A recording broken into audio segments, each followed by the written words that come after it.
हाँ स्टूडेंट्स, तो hope so आपका फॉर्मेट रेडी है. Let's begin with the question. Date wise जाना है हम लोग को. सबसे पहली जो डेट दी है वो है 1 अप्रैल 87. शायद उधर प्रिंटिंग बराबर नहीं हुआ तो आप करेक्शंस कर लो क्योंकि थोड़ा टाइपिंग एरर्स है. तो 1 April 87. Opening balance investment is an asset. Asset है वो डेबिट बैलेंस. डेबिट साइड पर आ जाएगा 1 April 87 to balance brought down 20,000 shares. Nominal value 10 रुपया है, मैंने लिखा है ऊपर, बोला भी है आपको. So 20,000 into 10 that comes to 2 lakhs. इसमें कोई एक्स डिविडेंड कम डिविडेंड नहीं है तो ओपनिंग बैलेंस पे कोई आउटस्टैंडिंग नहीं है.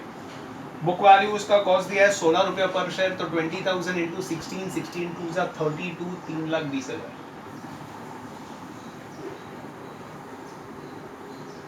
फर्स्ट जून 87 को परचेज किया है तो इधर ही डेबिट साइड पर to cash bank 5,000 share purchase किया है. नॉमिनल वैल्यू 10 रुपया तो 50,000 and it is purchase at a premium of 4, मतलब 14 रुपये पे परचेज किया है. So 14 into 5 that is 70,000, 5,000. Okay, तो 70,000 इधर हो गया उसका कॉस्ट. उसके बाद में 30 जून को कंपनी ने अनाउंस किया तो उसका कुछ नहीं आता है. Bonus was declared at the rate of 1 equity. 2 अगस्त 87 का डेट आएगा. 2 अगस्त 87 टू बोनस शेयर उसका बनेगा वर्किंग नोट नंबर 1. और as I told you cost of bonus share is 0. तो बोनस शेयर का वर्किंग बनेगा इधर calculation for bonus shares existing और bonus.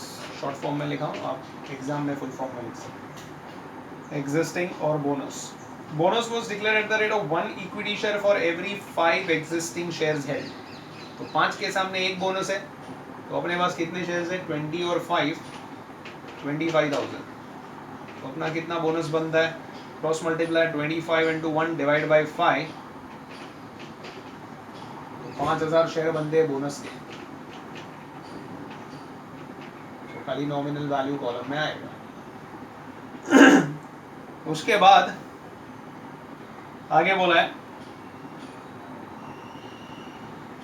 Right shares were issued to the existing share holders on 10 August. Okay, तो existing share holder को 10 अगस्त तक जो भी शेयर होंगे उसके हिसाब से उनको राइट शेयर्स मिलेंगे.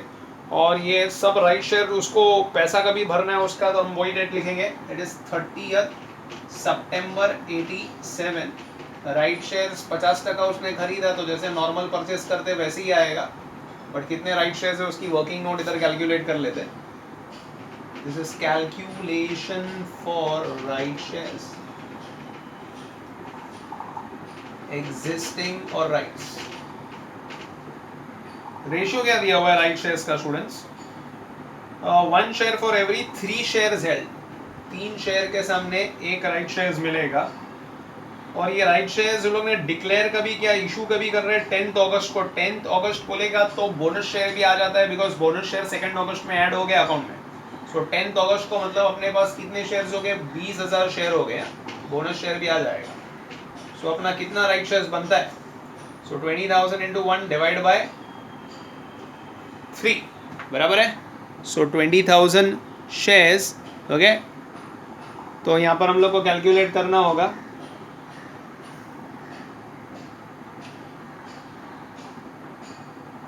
सॉरी 30,000 20,000 क्या बोल रहा हूँ?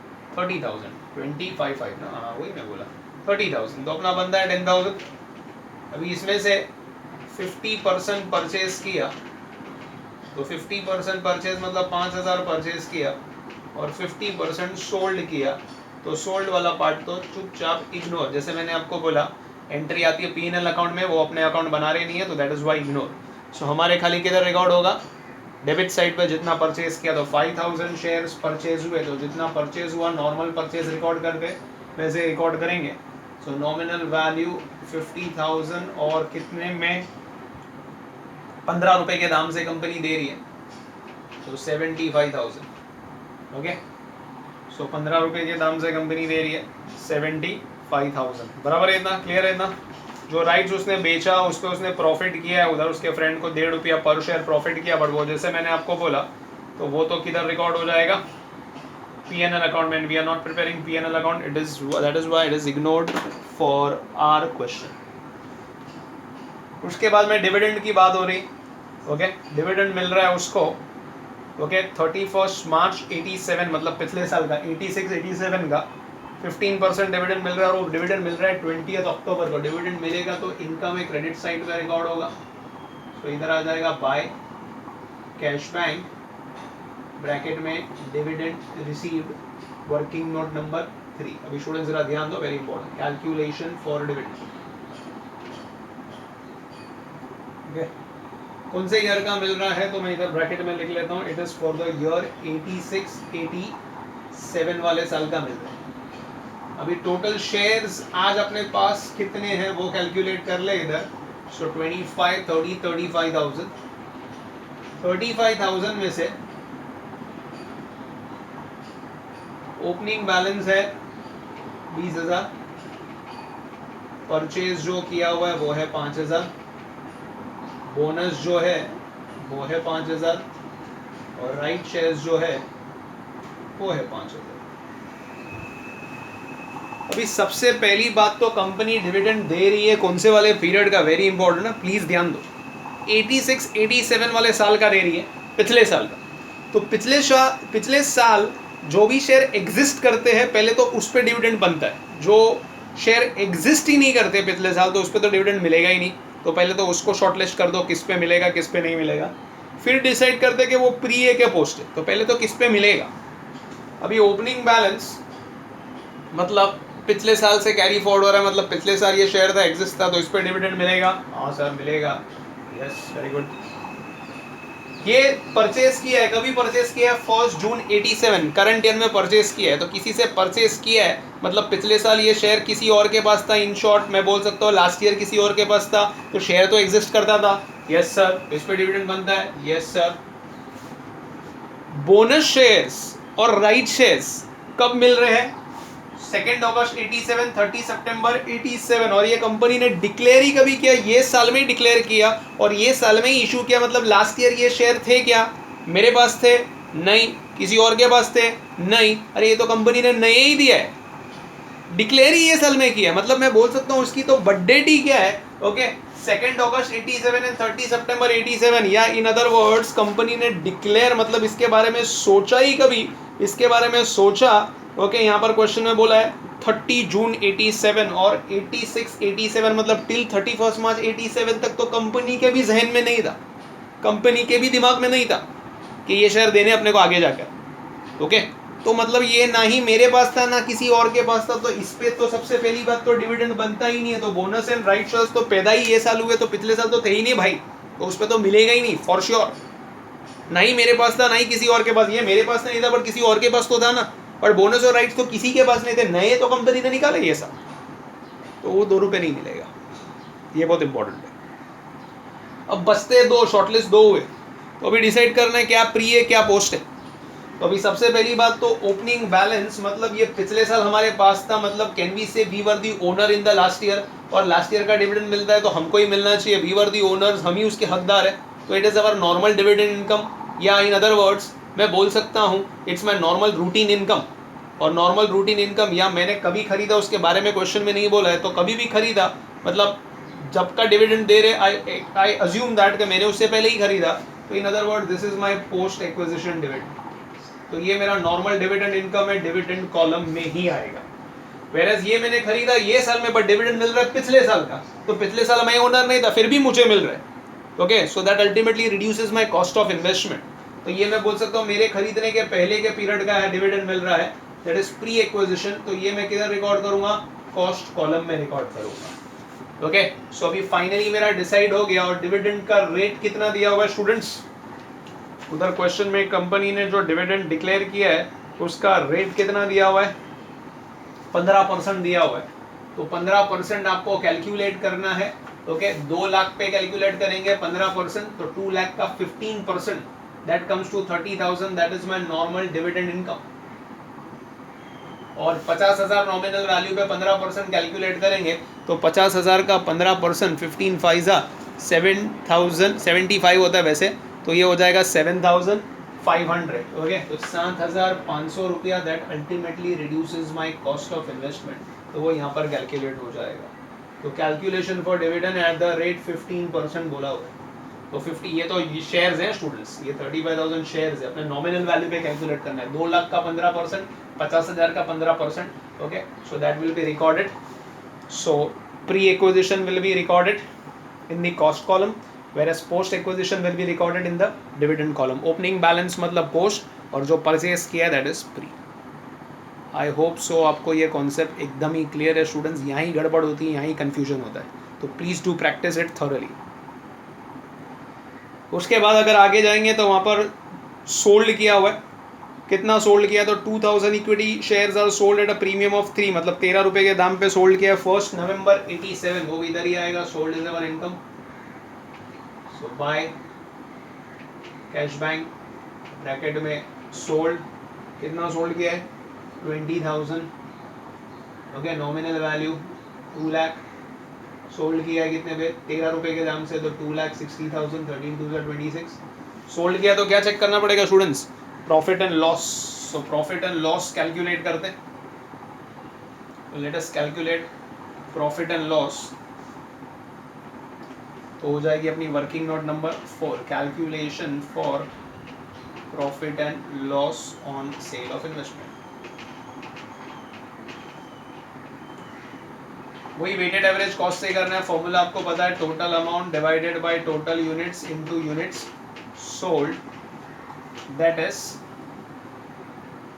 Debit amount minus credit amount upon debit units minus credit units into units sold, that is amount से मेरा मतलब है कॉस्ट कॉलम। डेबिट साइड का टोटल करो कितना आता है, 4,65,000 आ रहा है। क्रेडिट साइड पे करंट सेल पे हाथ रखकर जो भी इनकम दिख रही है, एक ही इनकम दिख रही है 7,500 माइनस कर दो अपॉन डेबिट यूनिट्स। तो डेबिट यूनिट्स कितनी हो रही है 35, करंट सेल पे हाथ रखो और उसके ऊपर कुछ भी यूनिट्स दिख रही है आपको नहीं, और अभी सोल्ड हो रही है 20,000। सो कितना आ रहा है 4,60,000 minus 7,500 divided by 35,000 into 20,000, point में आएगा, राउंड ऑफ कर दो। ओके, तो 2,61,429, 2,61,429। तो सेलिंग प्राइस है अपना ऊपर लिखा है 2,60,000 और कॉस्ट प्राइस अभी हमने निकाली 2,61,429। आंसर नेगेटिव म्हणजे लॉस 1,429 का लॉस हो रहा है। ओके, 1,429 लॉस हुआ तो पीएनएल के डेबिट में आएगा, इन्वेस्टमेंट में क्रेडिट साइड पर ही आएगा। By profit and loss bracket में loss on sale, working note number 4, 1,429 का लॉस हो रहा है। आई होप सो ये आपको समझ में आ गया, 1,429 का लॉस हो रहा है, तो वो रिकॉर्ड कर दिया। अच्छा, इसके बाद वैसे सम में कुछ नहीं दिया है, बट मैंने एक एडजस्टमेंट ऐड किया है, उधर मार्केट वैल्यू आपको लिखा के दिया है। ओके, तो उसमें क्लोजिंग डेट पे मार्केट वैल्यू दिया है, तो कैसे उसका पार्ट करना है वो भी देख लो। तो अभी क्लोज करते हैं सबसे पहले। तो ईयर एंडिंग क्या है हमारा 31 मार्च 88, तो 31 March 88 by balance carried down, ये वाला पार्ट देख लो स्टूडेंट्स, ये नया है। तो पहले तो क्लोज कर दो अपना नॉमिनल वैल्यू कॉलम, टोटल करेंगे 3.5 लाख, 3,50,000 माइनस करेंगे, उसमें से 2 लाख गया तो कितना बचता है 1,50,000। दैट मीन्स कितनी यूनिट बच रही है आपके पास 15,000, 15,000 यूनिट्स आर रिमेनिंग, येस और नो, बराबर है इतना, ठीक है। एक यूनिट 10 रुपये का है। डिविडेंड कॉलम क्लोज करें तो डिविडेंड कॉलम में इधर आ रहा है 30,000, बराबर है। ये तरफ कुछ भी नहीं आ रहा है, मतलब पूरे साल भर में आपने कितना डिविडेंड कमाया है यहाँ पर 30,000 रुपये। 31 March 88 to profit and loss net dividend income 30,000 रुपया 30,000। हाँ, अभी कोई नॉर्मल क्वेश्चन होता तो अपने क्या करते स्टूडेंट्स, डेबिट साइड का टोटल करते थे, क्रेडिट माइनस करते थे, डिफरेंस निकाल के कॉस्ट खत्म करते थे, नॉर्मल क्वेश्चन होता तो। बट अभी यहाँ पर मार्केट वैल्यू दिया है तो क्या करना है अपने को, नॉर्मल में से पहले कॉस्ट निकालना है उसका कितना आता है, डेबिट माइनस क्रेडिट करके उसको कंपेयर करना है मार्केट वैल्यू के साथ, and you have to take value whichever is less. अपने 12th स्टैंडर्ड में मालूम है फाइनल अकाउंट्स में हमने करते थे कॉस्ट प्राइस मार्केट प्राइस और closing stock, you have to take value whichever is less due to of principle of conservatism. तो जो सबसे कम होता है वो अपने वैल्यू लेते, तो पहले अपने उसका वर्किंग नोट कर लेते, तो ये वर्किंग नोट नंबर आ जाएगा 5। Okay, valuation of closing stock. तो कॉस्ट पहले निकालते हैं students, debit amount minus credit amount. So debit side का टोटल करो तो मेरे ख्याल से वही आता है 4,65,000 ही I think so. Okay, so 4,65,000 minus वहाँ से माइनस करेंगे तो कितना आता है देख लो। इधर हमने टोटल किया था 4,65,000। अच्छा, माइनस कर या क्रेडिट साइड का टोटल ही बोलता हूँ मैं, 7,500 261,429 268,929 268,929 4,65,000 1,96,71 1,96,071 ये हो गया उसका कॉस्ट। ओके, अब उसका मार्केट प्राइस अपने को कैलकुलेट करना है। मैं बाजू का ये रब आउट करता हूँ स्टूडेंट्स।